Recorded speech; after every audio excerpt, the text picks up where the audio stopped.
சிறகடிக்க ஆசை சீரியலை பொறுத்த வரைக்கும் நம்ம ஒரு விஷயத்தை வந்து திருப்பி திருப்பி வந்து பார்த்துட்டே இருப்போம். அது என்னன்னு வந்து பார்த்தீங்க அப்படின்னா, ஹைப்பர் லிங்க் அப்படின்னு சொல்லுவாங்க. ஒரு கதை மல்டிபிள் இடங்கள்ல இருக்கும். ஆனா வந்து அந்த இடங்கள் எல்லாமே ஒரே இடத்துல வந்து சேர வரும். அதுக்கப்புறம் வந்து அந்த கதை ஒரே கதையா போகும். அப்பப்போ வந்து சிதறி போனாலும் கூட திருப்பி வந்து ஒரே இடத்துல வரும். அதே மாரி தான் அந்த மகேஸ்வரின்னு ஒருத்தவங்க வந்து இவங்களுடைய ரோகிணியோட ஃப்ரெண்டா இருந்தாங்க. அவங்கள வந்து முதல்ல எப்போ இன்ட்ரோடியூஸ் பண்ணாங்கன்னா, வெறுப்பேத்துறதுக்காக மனோஜ வெறுப்பேத்துறதுக்காக மகேஷ்ன்னு பேச ஆரம்பிச்சதுலேருந்து, இப்போ அவங்க கிட்ட தான் வந்து கிறிஷ் வளர்றாங்கங்கிறதுலேருந்து, அவங்க ஹஸ்பண்டோட தான் வந்து இவர் பிஸ்னஸ் பண்ண போறாருன்னு ஒரு கதையை கொண்டு வந்துட்டாங்க.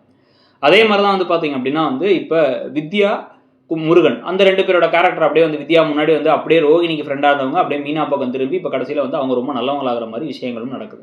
இந்த மாதிரி பல கதைகள் அங்கங்க கிளை கதையா போய் வந்து ஒண்ணா சேரும். அவங்க வந்து திருப்பி பார்ப்பாங்க. அந்த டாக்டரேட் வாங்குறதுக்கு ஒரு லேடியை பார்த்தாங்களா, அந்த லேடி மூலமா தான் வந்து இந்த கடையே திருப்பி கிடைக்கிற அளவுக்கு வந்து ஒரு விஷயம் நடந்திருக்கு. அந்த கமிஷனரோட ஒய்ஃப் அவங்கன்னு தெரிய வந்துச்சு. இந்த மாதிரி நல்ல பிரில்லியண்டான விஷயங்கள் அந்த கேரக்டர்ஸை வேஸ்ட் பண்ணாமல் இருக்கிறதுன்னு பல விஷயங்கள் எந்த அளவுக்கு பண்ணாலும் இப்போ அவங்களுக்கே ஒரு பிரச்சனை இருக்குது. என்ன அப்படின்னு வந்து பார்த்தா, ரோகிணி சிக்காத வரைக்கும், ரோகிணி ஒரு வில்லியாக காட்டுற வரைக்கும், ரோகிணி இந்த வீட்டுக்குள்ளே இருக்க வரைக்கும் இந்த கதையை எவ்வளோ வேணாலும் எடுத்துகிட்டே கொண்டு போகலாம். ரோகிணியை பற்றி உண்மை இப்போவே தெரிஞ்சுன்னா கண்டிப்பாக மனோஜும் விஜயாவுமே ரோகிணியை அந்த வீட்டை விட்டு அனுப்பி விட்டுருவாங்க.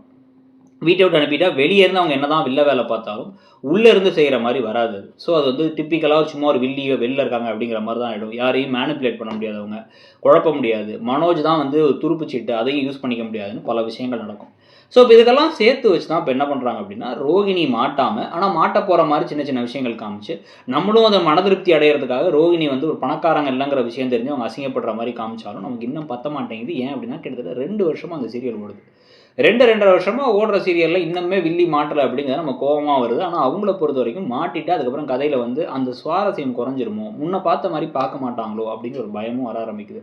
ஸோ இதை பற்றி நீங்கள் என்ன நினைக்கிறீங்க? இதனாலேயே வந்து ரோகிணி மாட்டாமலே இன்னும் ஒரு வருஷத்துக்கு இழுத்து கொண்டு போய் மற்ற கதைகள் கிளை கதைகள்னு கொண்டு போகிறது, இவங்களோட குழந்தை பிறக்கிற கதை, அதில் வந்து பிரச்சனை கதை அப்படின்லாம் வர மாதிரி இருந்தால் ஓகேவா? இல்லை ரோகிணி சிக்கிடுங்க, அதுக்கப்புறம் புதுசாக ஒரு எலமெண்ட்டை கிரியேட் பண்ணிக்கிட்டவங்கன்னு தோணுதாங்கிறத சொல்லுங்கள். ஏன்னா ஃப்ளாஷ்பேக் சீக்வன்ஸே வந்து அவங்க எதிர்பார்த்த அளவுக்கு ஒரு இம்பாக்டை கொடுக்கல. ஸோ நீங்கள் இந்த கதையில் பெரிய விஷயமா என்னென்ன எதிர்பார்க்குறீங்க அப்படிங்கிறதையும் சொல்லிட்டு மறக்காமல் இடம்பொருள் சேனலையும் சப்ஸ்கிரைப் பண்ணி நம்ம இன்னொரு சேனலான இடம்பொருள் நவ்வையும் சப்ஸ்கிரைப் பண்ணிக்கோங்க. தேங்க்யூ.